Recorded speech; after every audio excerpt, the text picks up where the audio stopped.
Okay, welcome, Kat, to the Plant Cunning Podcast. Thank you so much for being with us. Oh, it's such a pleasure. Thank you. Yeah, so you're an herbalist and an author and an educator, and you've written this new book, Energetic Herbalism, which we absolutely adore. Isaac and I have been fighting over reading it since we got it and taking lots of notes. So we do have a traditional first question on the podcast, and it is, how did you come to the plant path? Yeah, thank you. So I think it began, I guess, around when I was 6, and I just always had an attraction, a deep, deep attraction to the sacred realm. And so I was raised a Catholic, though. So the only archetype that was presented was Jesus. And it was just so interesting having this. I didn't grow up with grannies that harvested plants, or, we were never ever sick. We didn't even go to doctors. So we really didn't have a tradition in our family.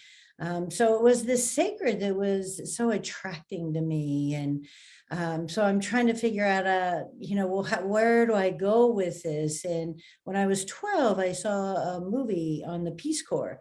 And I thought, oh, that's it. That really brought together the service, the sacred. And so I went to college, and kind of by default, I double majored in chemistry and business. That's kind of a hard program to default into, but that's where I went. But because always knowing that doesn't matter what I major in, I'm going to the Peace Corps. And so I really hadn't had plant medicine up until that point. So I was in Chile. They call it the Country Club of the Peace Corps because it's just so verdant and very amazing and rich. And the wine is delicious. And so it was really there after the women, really brought me into their circle. I worked in health and nutrition. We did a lot of rural work, rural clinic work. And, that was the first time that I really engaged with plant medicine, not only as nourishment, but the teas that they would give. And it was primarily teas and poultices that they would use. They didn't really have other forms. So maybe we can get into talking about your book, Energetic Herbalism. I'd love to. Okay, sweet. So as we mentioned, this is just such an awesome book. I feel like you've really covered all the bases in this. I don't know how you did it, but like you talk about, you start with your own experience, which I think is actually rare for an herbal to you shared about your experience with Black Cohosh and where you're coming from, which I think is really cool.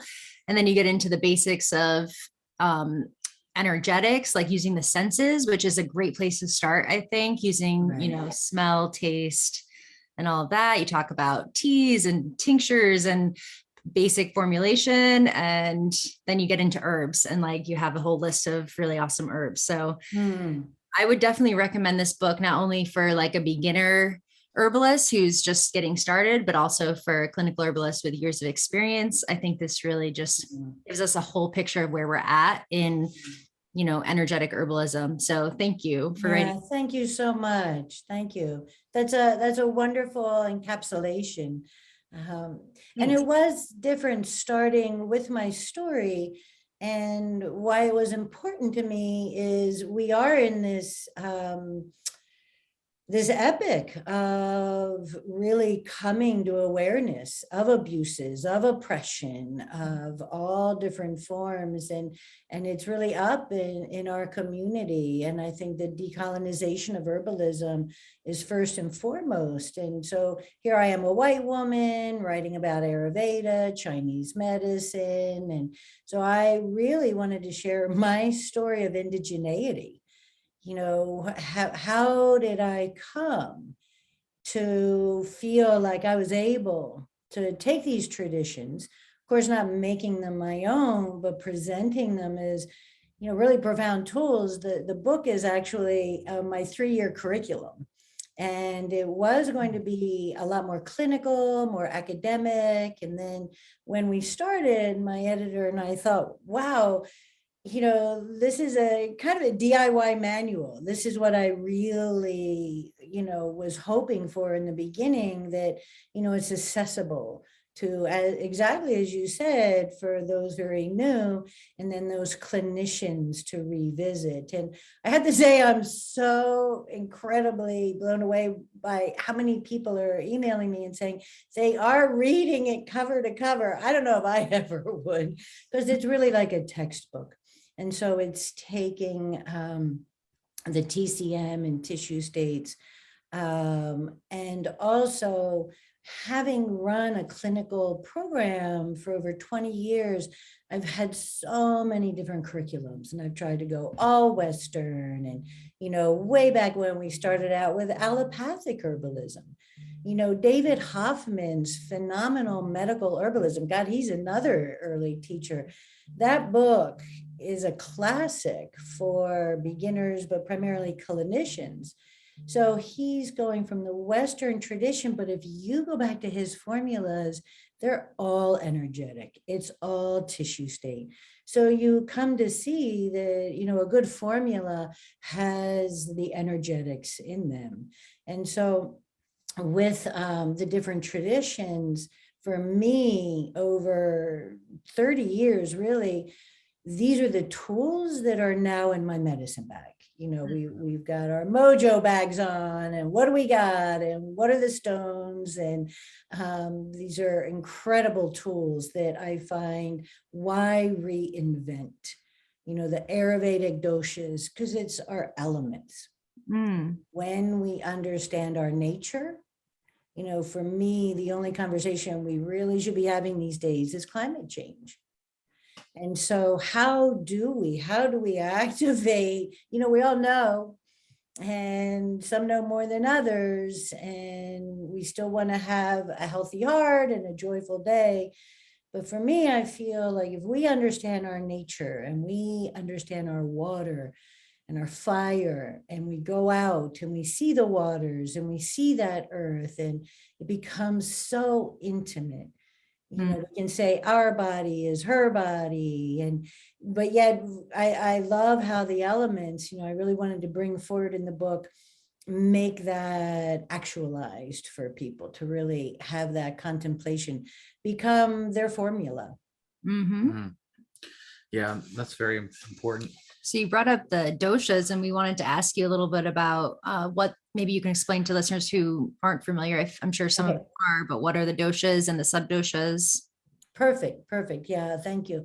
So in Ayurveda is a Sanskrit word, means science of life, and it is the Indian, the continent Indian, but Ayurveda is Nepal. I mean, before boundaries. Ayurveda really was Mongolia. You have this fabulous historical ancestry of Unani Tib and Nepalese, but Ayurveda is primarily the medicine from India coming out of the Vedic scriptures, and it's lifetimes of study. The fact that I put Ayurveda in a chapter, believe me, that took a lot of, I didn't go to therapy sessions, but there was a lot of deconstruction that happened in writing this book, because here's a 5,000-year art and in a chapter. But essentially the doshas are constitutions, and Western physiology has constitutions. Ectoderm, mesoderm, endoderm, but I really, really didn't like them. And actually the fellow, William Sheldon, who started that series, he had a really shady past as far as how he came to them, and that isn't brought out. And I didn't want to bring it out in the book because it gets distracting, but the Ayurvedic doshas are essentially constitutions. Yeah. And it's, who we are. And there's something called prakruti, which is the dosha, and dosha actually means fault. And so at the moment of conception, it's just like our kidney, our genetics, our DNA, we are created. And for the most part, everyone has one dosha. Each dosha has two elements. So for example, I'm fire. So fire is water and I'm sorry, I'm pitta. So that's fire and water or oil. And then, I'll have vata, other doshas, but these are combinations of elements that make us, in some ways, who we are. So a pitta has great attributes of leader, teacher, active, fiery, kind of in the middle between the other two. And then the fault or the challenges is I run hot, I run angry, I run jealous. And so for me, understanding these doshas is so incredibly compassionate because, I know my tendencies. And so that's what the doshas are teaching. They're the tendencies. It's not a fate. So a lot of times kapha dosha, which is the larger frame, it's earth and water. And so many times it's like overweight or lazy. But kapha, man, you want a kapha on your island because kaphas are loyal.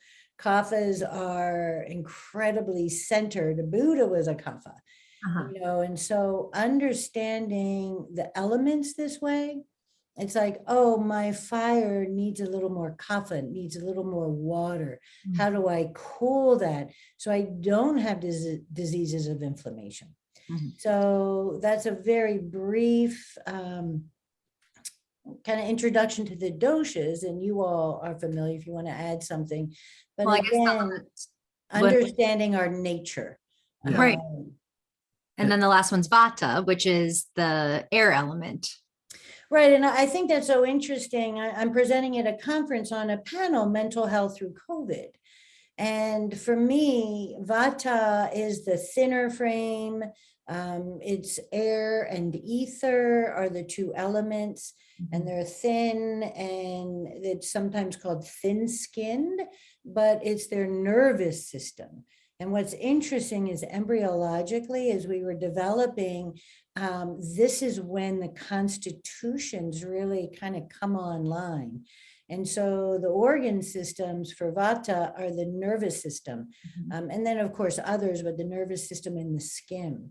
And so these are the sensitives, these are creatives, these are thinkers, and also they're anxious, insomnia, lots of mental.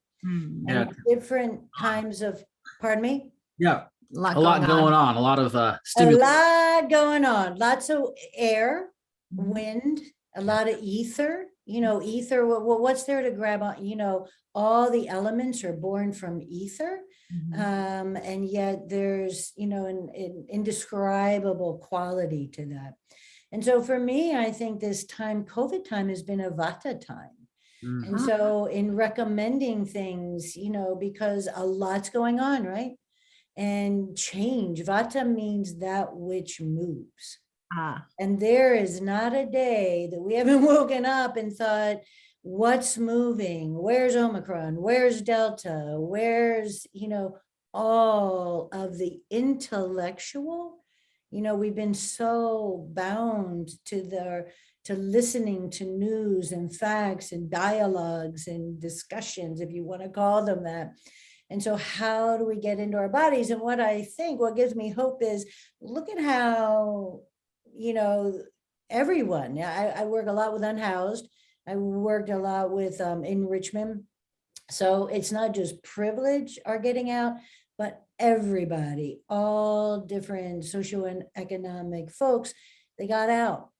We kind of had to, we couldn't be inside, but the national parks were jam-packed. Everyone was gardening. There was this beautiful organic response to that vata pandemic, because it kept moving so quickly that we got grounded. We were earthing. And we went into, Richmond's our urban city, so we went in and really worked on how do we help bring this into different communities. Yeah. Cool. Yeah, I think it's really important. I mean, even staying home is kind of kapha-y. And then, welcome to the COVID kapha. Right. But yeah, so we have these three constitutions: the vata, which is very airy and ether. We have pitta, which is very fiery, and then the kapha, which is more earth and water. And then you have like sub ones too. It's really fun to like try to like classify everybody that you know as one of these. Like, oh, we're both Pitta Kapha, you know? Uh-huh. And like all of our siblings, oh, that's Pitta. Oh, he's a little more just Pitta. Oh, the And artist friend, he's full definitely vata. full vata. Yeah. Vata. Yeah, gotta love them. Gotta love them. They're the ones that do the night driving. Oh Yeah. yeah. Oh my gosh, totally. Yeah. Right? I mean, this is community building. This is how you figure out who's skilled and who, will really love that task. So, there are 7, there's Vata, Pitta, Kapha, and then Vata, Pitta, Pitta, Kapha, and all, variations on the theme. And then ideally, and very rarely, is the Vata, Pitta, Kapha, where it's tridoshic. And so, that's a goal where you want to have air, you want to have fire, you want to have earth, you want all of these elements relating to each other, tempering each other. It's that whole Gaian hologram, if you Dynamic equilibrium. Yeah. If Okay, yeah. if such a thing Yeah. exists. Right. So right. from herbalists or from a health practitioner's perspective, how is treating the particular constitution of the person more helpful than treating the symptoms of whatever? Right. Perhaps how to So work with the doshas in that way. great question, because the prakruti is the dosha, and then there's something called the vikruti, and the vikruti is the everyday symptoms. And I have clinic students who, they meet somebody with a sore throat and they want to go down to the root problem. I'm like, let's deal with the sore throat. Let's make them comfortable. There's this whole notion that we have to get down into the belly, of the core root. And you want to approach that in a gentler way. So the vikruti really is that symptom, that presenting complaint. And so for vikruti, I love working with tissue states. Okay, cool. That's our Western energetic model. And the interesting thing is, say I'm Pitta and I'm kind of fiery, but so you wouldn't be giving me cayenne and ginger, even ashwagandha. I absolutely adore ashwagandha. I grow it. It's so incredibly easy to grow. But it's just too warming for me. But say I came up with something where I would, so cooling remedies are best for me. But if I have a symptom where I need to move something, I need to get something through, ginger's fine, prickly ash is fine for a short amount of time. Right. So the thing is, you don't want to get dogmatic. My mantra in the clinic is treat what you see. So even if somebody's presenting kapha, and they might be cold and stagnant, and we might give them warming stimulants, pungent herbs, moving herbs. If they have a red hot infection, we want to give clear heat. We want to give echinacea. We want to give self-heal. We want to give plantain. So you treat what you see. And then when you're looking at longer term treatments, then you kind of return back and say, okay, how can we keep this constitution balanced, if that makes sense? And so the other thing is, I'm all about hierarchy in medicine. As a physician assistant, we wrote prescriptions and used all kinds of long names of diagnoses, and it creates a hierarchy. And that immediately displaces this sacred healing environment. And so I'm all about using language that my clients are going to understand, or my community in teaching. So, if that's why I love the tissue states, because they're born of Greek tradition. But instead of saying, oh, you have stagnant spleen chi, meaning indigestion, my clients really hear, oh, it's stagnation. Oh, a little little bloating, little congestion, helping them. Yeah, I guess so. It is stagnant. Oh, okay. That's why you're giving me this ginger or whatever, because ultimately you want to give them their health and what can they reach for in their kitchen. So that's why I love the tissue states, because they're Western and they're more of our language. Yeah, I think they really make a lot of intuitive sense. And it's something that like we have, these are kind of like abstract maps or lenses for viewing things, but it's also very practical and experiential. Like you can feel hot and cold and damp and dry, and you can feel tense and relaxed, and it's like very direct. Exactly. It's experienced. Yeah. It's really experienced. But the interesting thing is when you get in the clinic, so many people have like 4 tissue states. Yes, it's a lot more complicated. But as far yeah. And also, you're exactly right. People can feel it. They feel it in themselves, and they're going through different stages. What I love about Ayurveda, kind of going back to that tradition, there's stages of life. So infancy to pre-puberty is kapha. It's earth, it's water, it's building. Kapha means that which builds. So early time of life is we're building brain, we're building nerves. And then puberty up until around 40, 50 is pitta, that which transforms.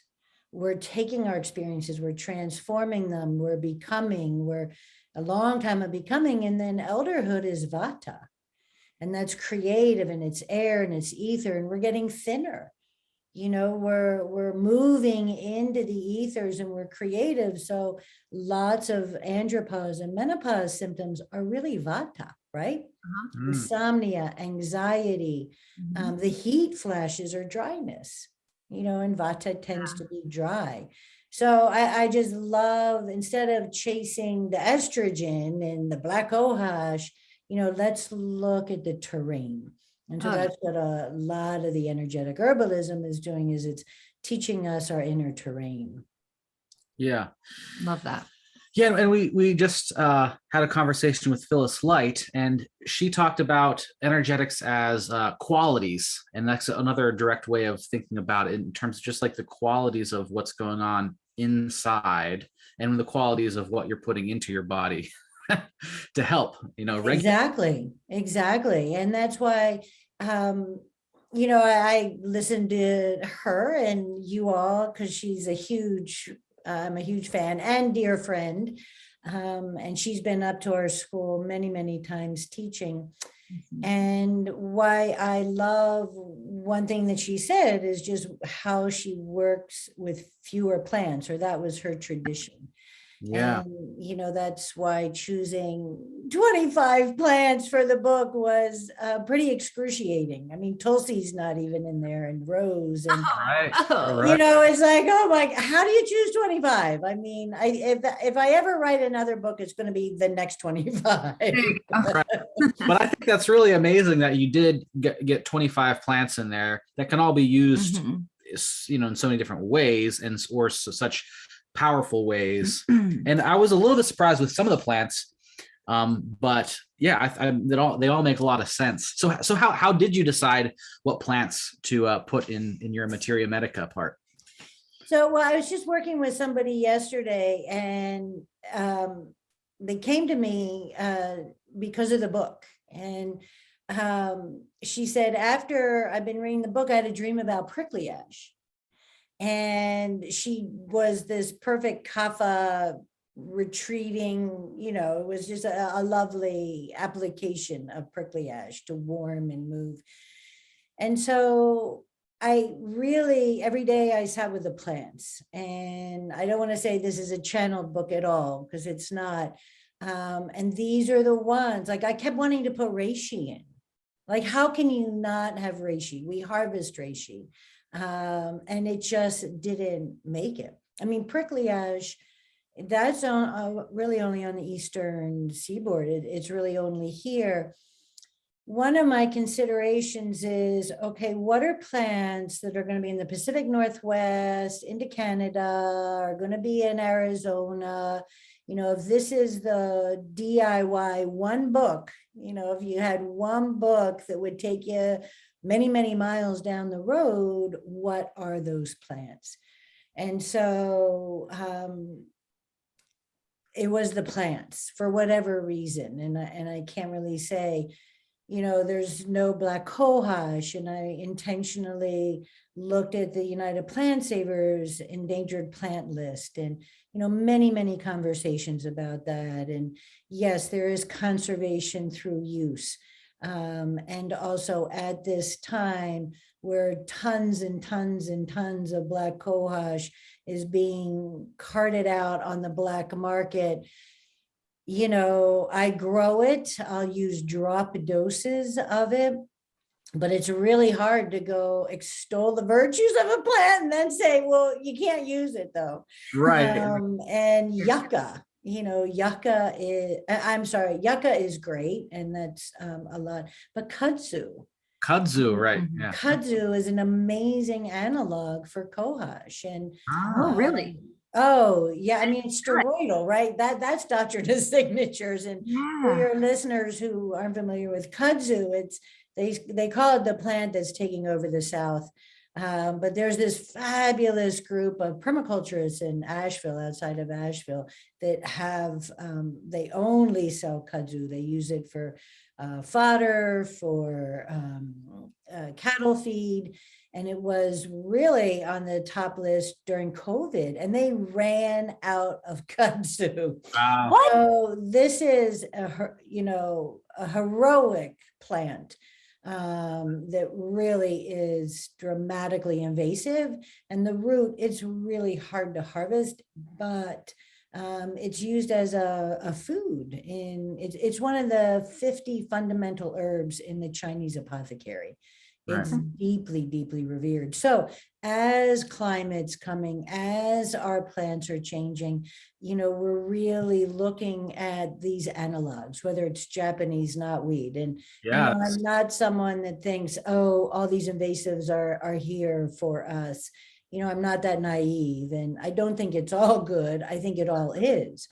And so it's really up to us to go forward intelligently and heartfully and saying, well, here this is. How do we work with it? And then how do we keep it away from, you know, these parts that there's incredible native plants. Yeah. So it's a dance. Mm-hmm. Yeah. So you did put plants like chickweed, burdock. Those are all really great. You put ashwagandha in here, but you also put in Goldenseal, which is one of those, like a little bit more endangered, but as you said in the book, it's very easy to grow, and it has really wonderful uses. And you also said in the book that like 90%, or like Matthew Wood said, like 90% of its uses aren't actually used. Like 90% of the times it's used, it's not being used correctly. So it's like being wasted. So what do you use it for? What should people know about Goldenseal? Right. That's Paul Bergner. But thank you so much for digging deep into the book. And so Paul had written that, and that was years ago. I mean, that was even before the even greater popularity. So for me, I love Goldenseal, and I put it in because I'm downtown Charlottesville and it's taking over our gardens. It does not need north-facing, rich humus, ancient woods. I grow ginseng too, but it's not taking over. Right. So I put it in there so people will grow it. Yeah. And, just put it in a shady spot, and it's going to tell you if it's not happy. Move it to another shady spot. If your uncle has a shady spot, it's spread by rhizomes. Yeah. Cool. I think that's awesome that you're encouraging people to grow it.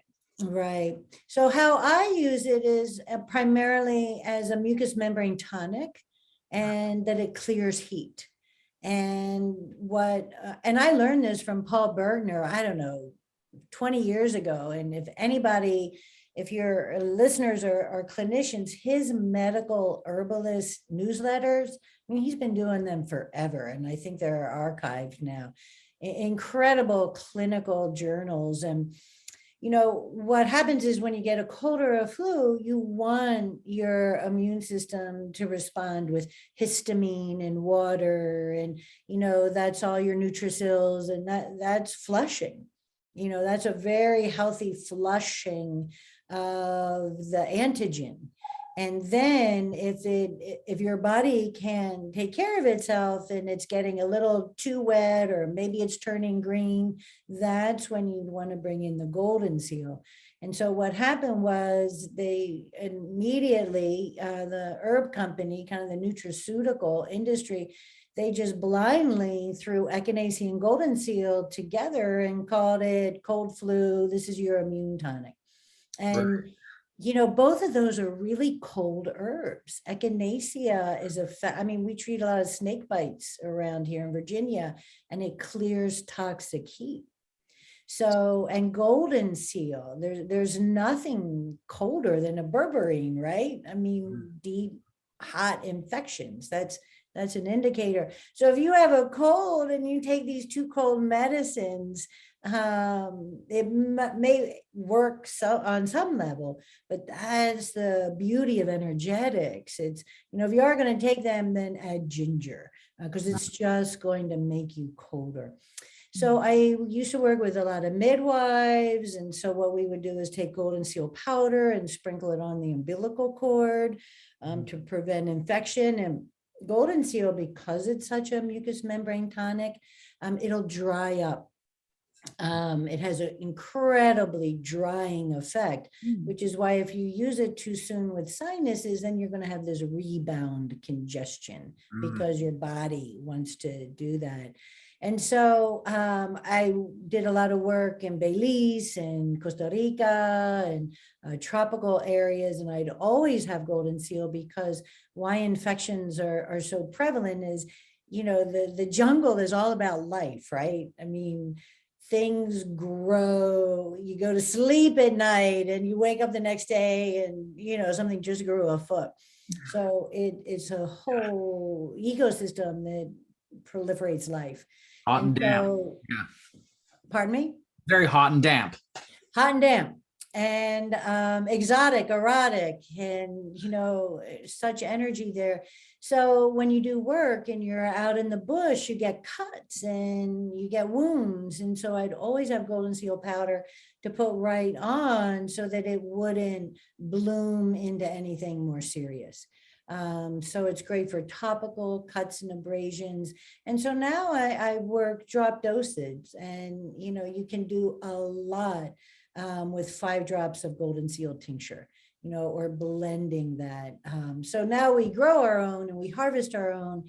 And that's really what I'm trying to promote, that happens. And what's interesting is, even at the turn of the century, the eclectics, it was endangered. Like, we've been here before. And so they were looking to yellow root, they were looking to coptis, and the whole history of all of that is so fascinating. And we are repeating those patterns, but we can grow them.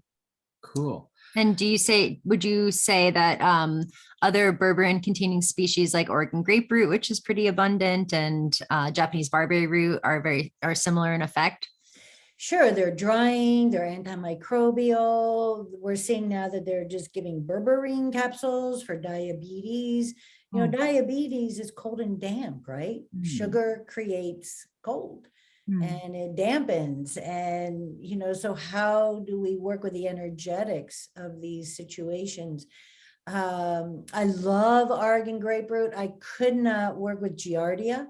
I get a lot of folks after a rainbow gathering or coming home from India, and they've done flagell, they've done everything, and they arrive, they're not vata, but they're looking very vata.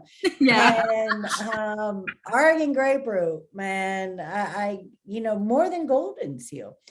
So it's sort of like, the 3 of us are herbalists, and we could say, well, that's an analog, it's an herbalist, but we're also different. Yeah.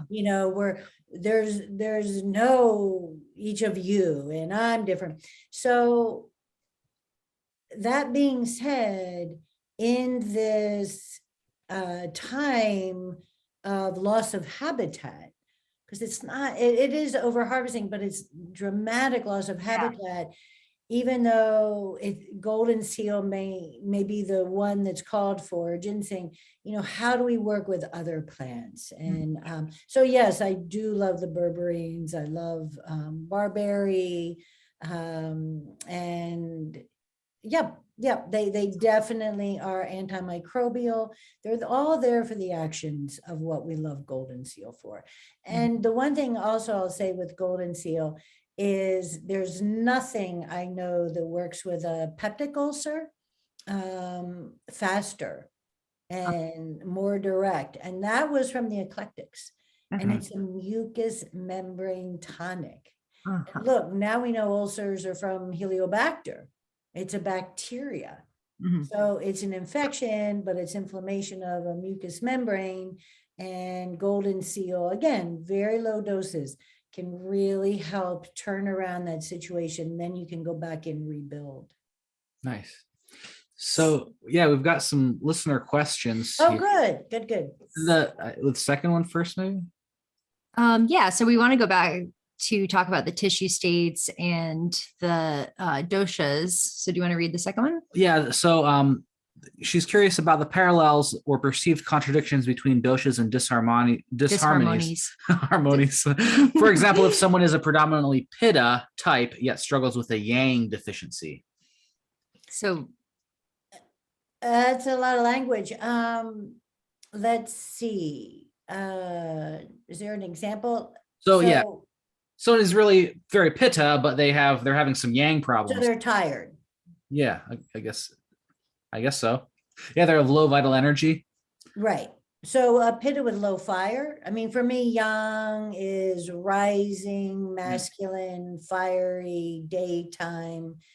So a tired pitta, maybe she can type in if she has. I don't want to demean it all because it's a great question and it's very prevalent. Yeah. So the question is, so if you have a bunch of cold symptoms as a pitta, but you're, how would you treat that, I guess? Right. So it depends on where the cold is. Is it cold hands and feet? Is it cold digestion? Is it cold energy? Is there a deficiency as far as mobilization? Is there depression? Oftentimes, so it's organ. You want to go in and you want to figure out, well, where is it?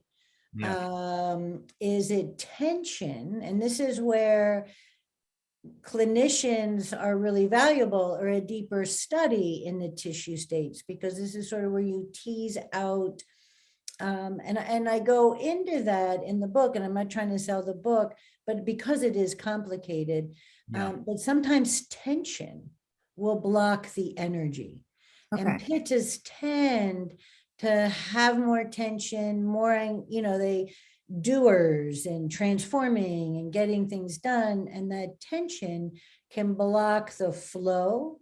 And so sometimes I'll say, well, look, when you're sort of confused, give bitters and walk away for 2 weeks and see what happens. Because it's digestion, it's liver.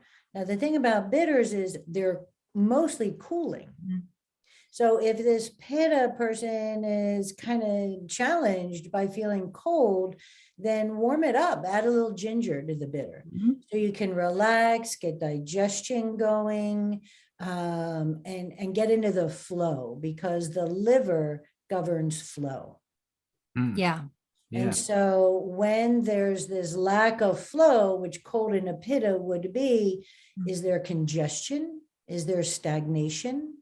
How do you open that? And how do you get the heat to where it needs to be? And then, of course, you go back to diet and broths and teas.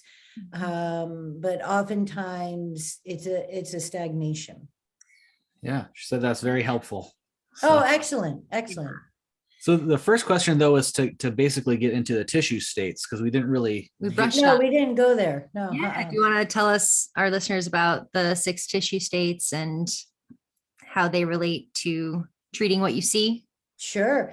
So my beloved buddy and teacher, Matthew Wood, is the first, I don't know, 25, 27 years ago, brought me into the world of the tissue states. And it seemed so confusing. I was like, no, no, no, I can't do that yet. And then the more I studied and the more I sat with them, I just thought these are so elegant. And so the tissue states are born out of a Greek humoral system, and the Greeks essentially had hot, cold, damp, and dry, and they worked with those conditions. And then these other physicians at that time, they're called the Methodist physicians, they brought in 2 more states of tense and relaxed. And so this is mostly based off of the physiomedicalist writing and of Thurston. And so there's hot and cold, it's temperature, damp and dry, it's moisture, and then tense and relaxed, which is tone. And I love how Kiva Rose describes these, the tissue states. She also works a lot energetically with the tissue states. And so it's, water, temperature, and tone. And so it's a continuum. So let's just take hot and cold. You're hot when you have a fever. And then that changes. And so rarely, it's a continuum. Rarely are you at the freezing or the super hot. You're in the middle. And that's really where you want to be. And that's sort of the tendencies. You tend towards more hot, you tend towards more cold. So me, tending more towards the heat, I have gotu kola, I have hibiscus, even in this winter time. If we make our tea seasonally, that's really helpful, but we also have to think, what's my nature? And how do I cool that down? And maybe just a little bit. So the temperature is not the temperature we take with a thermometer, it's the excitation. It's all of these tissue states basically were based on the nervous system. But that's a pretty archaic language that was happening at the turn of the century. And so Matthew has brought it forward to make it more pertinent to our vernacular. And then Jim McDonald has also brought it forward. And, he's brought great articulation to these tissue states. So for me, it's a way of treating what you see. You can see if something's damp, you shake your client's hand, or when you're taking a pulse, you feel the skin. This is how you're subtly assessing, is it damp? Is it dry? Most people will tell you, yeah, my skin's damp, but I'm constipated. It's these classic conundrums of, here's damp, but constipation's dry. And how do you work with that? So you're looking at hot, cold, that's excitation. So primarily heat would be autoimmune disease. Something is hyper, hyper excitation. Allergies are looked at as heat. So how do you cool that? How do you sedate that? That's why, fish oils and oils, good oils, they're lubricating, yes, it's EFAs, and yes, it's all these other things. But I love when you look at the energetics of food, that's so important. I'm sorry, go ahead. That's very important. Yeah. Yeah. What you're eating.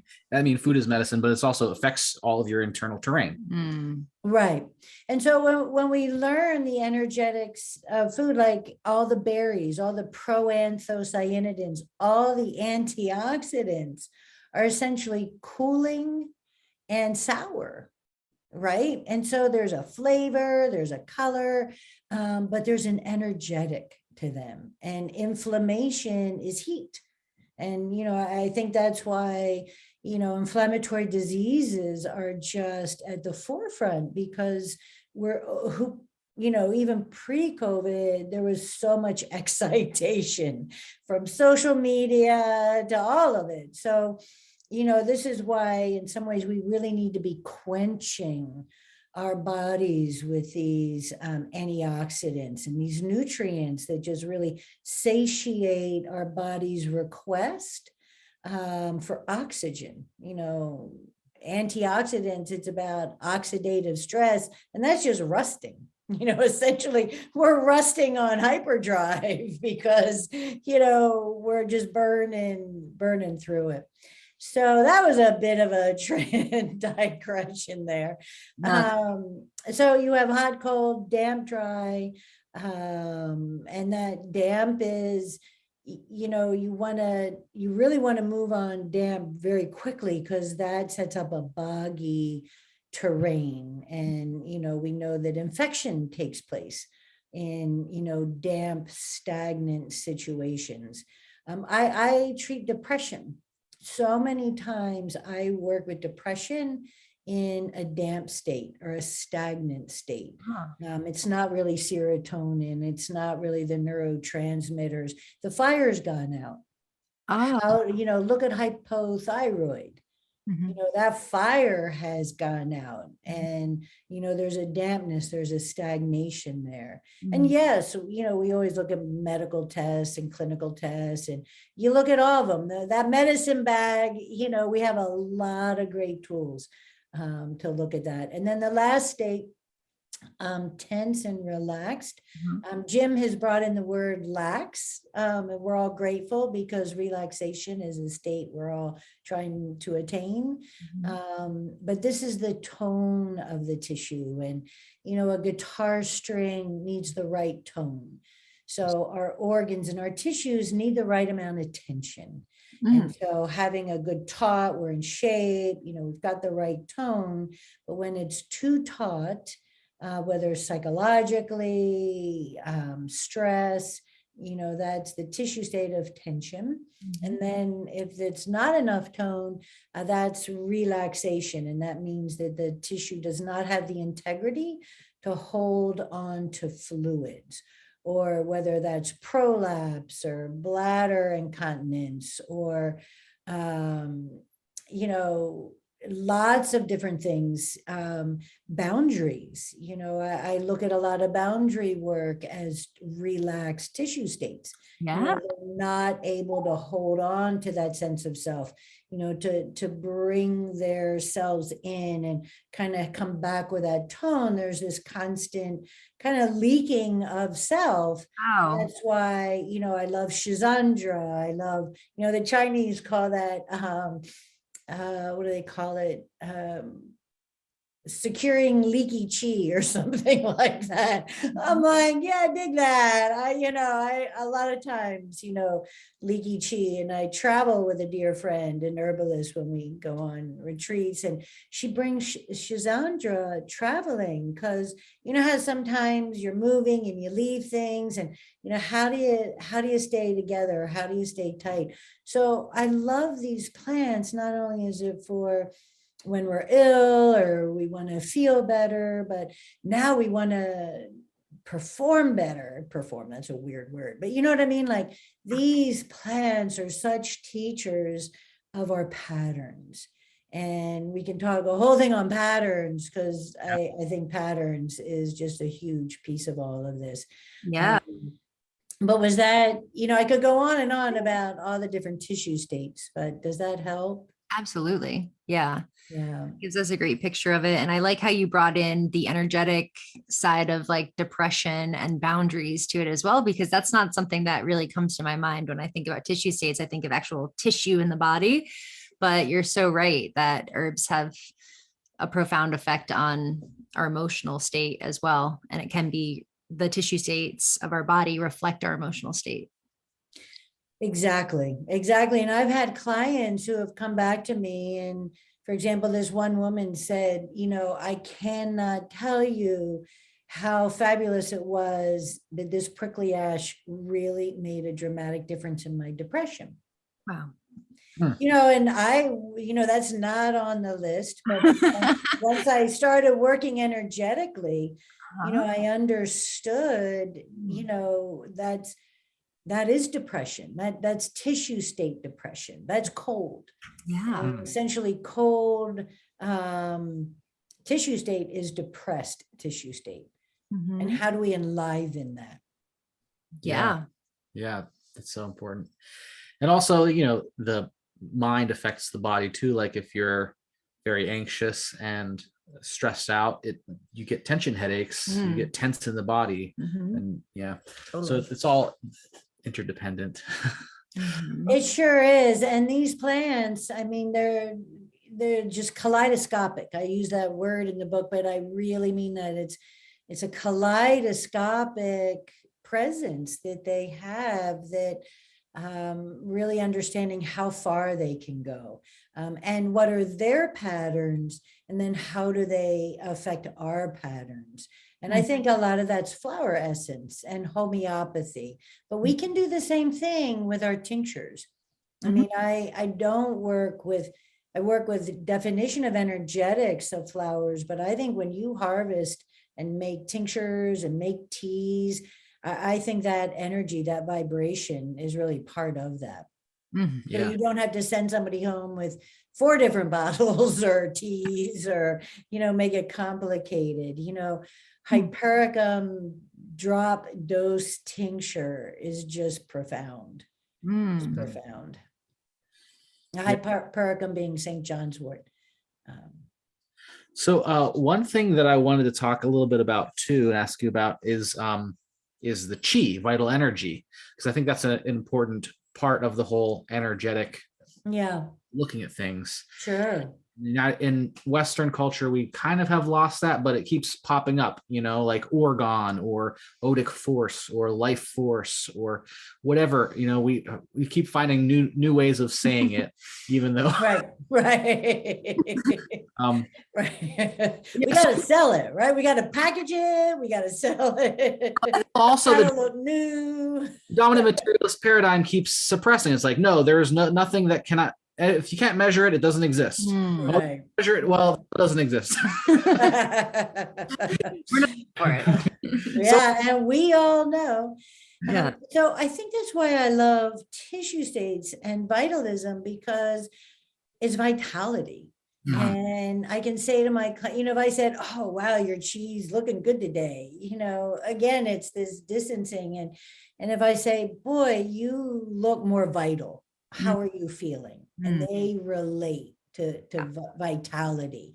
And it's such a ubiquitous word in our culture. And so, vitalism, if you go to Wikipedia, it's, a pseudoscience, and, it's really interesting reading mainstream takes on vitalism. But vitality is that life force. And so it is chi, it is prana. There's qualities to vitalism, to vital energy. And there's kind of laws that govern. I mean, there's directions of vital energy. It warms, it activates. Now, prana may be used, slightly different than chi. You have Shen in Chinese medicine, which is spirit. You have Qi, which is an energy. Then you have blood, which has more meaning than our physical blood. You have Orenda in Iroquois. You have Ashe in, you have these different names, but it's that spark of life. It's that life force. And so it's, trying to keep that vibrant and following the energy. And so that's why when we're understanding our nature and how do we keep the energy flowing, where is it not getting to? Where is it not going? Where is it going too much? How do we calibrate too much energy? How do we help that vata, who is incredibly anxious and wants to get down to her art or his music, or, it's like the poets and the artists, so many, just how do we help them, embody themselves, and, how do we take that vital energy and calm it and ground it? And so you look to where the energy is. Mm-hmm. And Stephen Buhner came and taught depth diagnostics. And you would have somebody, the student, stand in front of the class, and you look at the body. It's not a fun exercise at all, but you're like, where's the energy? Okay. Dang, it works. Okay. Like, try it, play around with it. And everybody, we weren't psychics, or, you can see where the energy lies in this person's body. Now, it could be in the stomach because you're feeling overweight, you're in front of a group, and you're trying to pull your energy in, but that indicates that person's relationship or their pain, or there's so many, many levels of working energetically. That I don't know if I'm getting too far off the topic, but it's the funny thing. They say follow the money. Well, in healing, it's follow the energy. And that is really what you're going to see. Again, you're treating what you see. I think it makes a lot of sense looking at, for instance, plants. When you're harvesting plants, see where the energy is in the plant. Exactly. It's in the flower, the seed, the root. It's the same thing with humans. Yeah, absolutely. Absolutely. Yeah. That's kind of like the doshas too, like throughout like a life cycle, starting kapha and then pitta and then vata, that's kind of similar kind of life cycle to life cycle of a plant. Yeah. Yeah, exactly. I mean, where was I? I was just hiking in some gorgeous place. And I love nature in winter. It's so skeletal. Yeah. It's the seeds. It's sort of that vata. You can see it. You know how vata people, they're all over the place, but they're kind of transparent. They're not like that kapha that's kind of sitting back and checking it out. And but I love nature in winter because you see the trees, you see the branches, you see the structure in this plant that isn't bedecked in its foliage or its flowers, or it's just so elegant. All the seasons. And we've really been teaching people, don't cut your gardens back, because all those seed heads are just so vital. Blue vervain is such a mecca for so many insects and birds. And we have a lot of blue vervain around here because doctrine of signatures, and we really like that plant. So we have a good amount of that growing around here. Amazing how that works. You just show up at a place and your plant allies just also are like, we're here. We've just been waiting for you to come, and now we're gonna bloom. It is so profound. Yeah. It is. It's, I could bring tears to my eyes just understanding how profound and real that is. And we call it magic. And the plant King Queendom calls that collaboration. Nice. Yeah. It's this intelligence that before we arrive. And how does that happen? And we have to keep some things in the mystery realm. I don't want to know.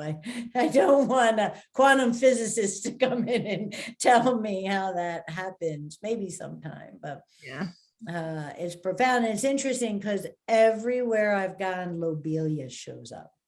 Really? Wow. Yeah. Oh, yeah. And I adore lobelia. Yeah. I worked when I lived in a county north of here.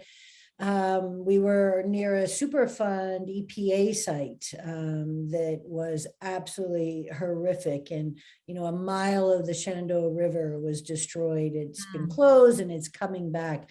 But the asthma in that town was just off the charts. And so there's no way I ever could have dealt with a degree of asthma without that plant. Absolutely. And it's such a plant of power.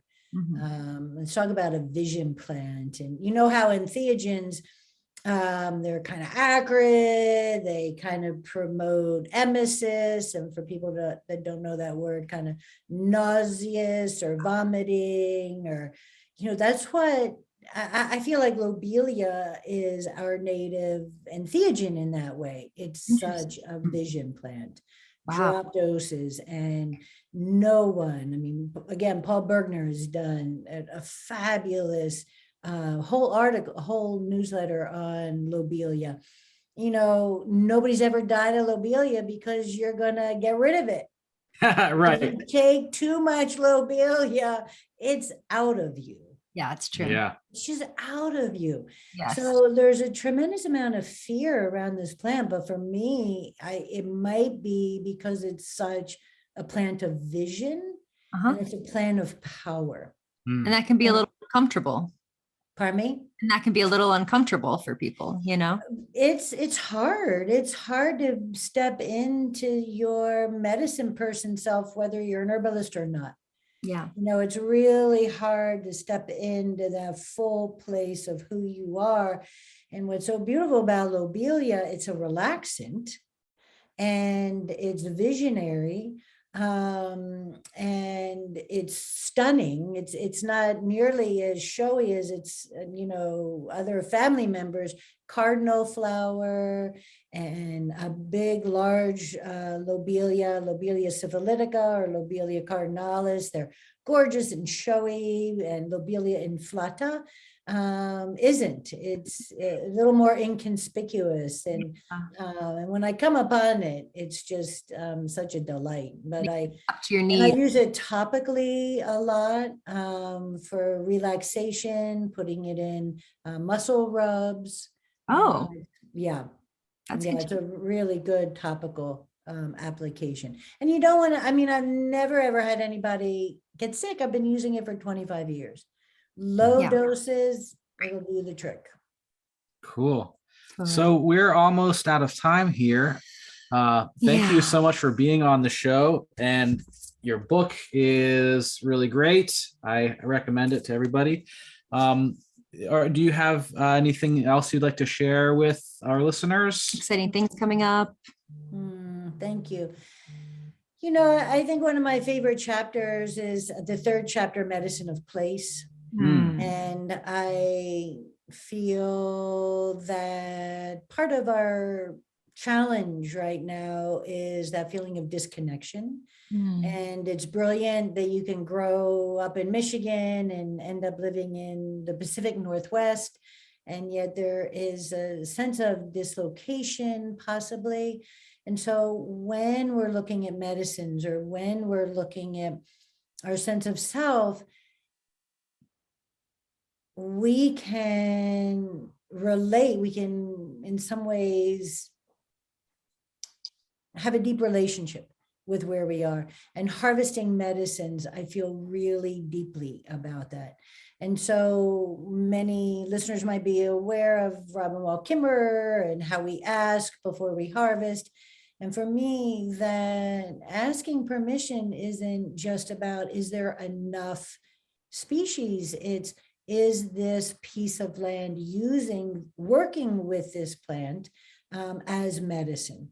And I was taught that by the land here in Virginia, because we have so many Civil War monuments and battlegrounds, and observing as plant people. I just think our role is to really observe the plant changes. We're watching plants migrate north. Climate change is, plants are moving north, plants are moving south. There's a migration happening. And so, yes, there's alarm. And then there's also, let's show up and let's note these things for our brethren to the south or north. But also, these plants are showing up where certain traumas have occurred. And so we're a lot of times we're anthropocentric, that, this hypericum or yarrow is a wound healer for us. And we don't want to anthropomorphize these plants or the land, but, just holding that possibility. What if,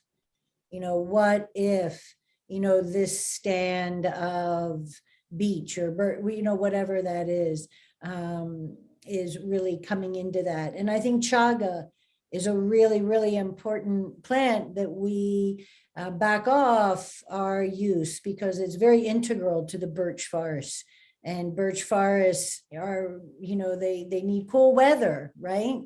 And so if climates are changing, it might be 30 years, but let's think about what we're harvesting. And, chaga needs the birch. And so that medicine of place, of kind of having that long vision and really looking at that. Yeah. So glad you brought that up. We had some questions about that too. So I'm so glad we had time for you talking about the importance of place and of honoring the plants and thinking about, more than just if you need it for medicine, if the land needs it for medicine. And yeah, I was with my teacher, and it was Karen, and we were studying, and we were at Mount Shasta, and it was this deep, deep, profound teaching. And I'm in this high holy moment and I'm like feeling like I'm about to be lifted off. And so I just wanted something from that moment. And I reached down and I picked up a rock, and, and Karen is just, compassion. Like she's profound. She's an amazing teacher and medicine person. But she almost barked, did I ask permission? Did I, ask that rock? And it wasn't even like a gem or a crystal. It was, and what made me think about that was, okay, here I am. I put it in my pocket. It could have been there for thousands of years, creating whatever element is in that woods. And I get on a plane, I take it and I put it on my altar in Virginia. So it just really brought home to me the profound impact and influence. And, I'm not super dogmatic about certain things, but that was one of the most profound teachings. Medicine of place. What do we leave? What has been called in over millennia that we're not even aware of, that keeps that place with a pulse, with a vibration, with its medicine intact. So yeah. I don't think I put that story in the book. Yeah, but that's a great story. Thanks for sharing it with us. Yeah. And just to wrap up, how can folks find you and purchase your book and learn about your classes and things? Sure thing. sacredplanttraditions.com is our school, and there's a place where you can buy the book on the website there. There's a website for the book, Maier Herbalism, but it's just really all the great things my friends have said about the book. So if you just go to the school website, if you just want to buy the book, or support your independent bookstores, or what I'm telling folks is, call your library. And then people that don't have internet or can't buy the book, they can go in and have access to the book there. And I'm definitely going to have to send another copy to you too, for one, gratitude for this and everything you do for the community, and that you each have your own copy. Well, thank you. And it was so awesome talking to you. I learned a lot, and I really appreciate you taking the time to be on the show. So thanks so much. Thank you. Thank you both.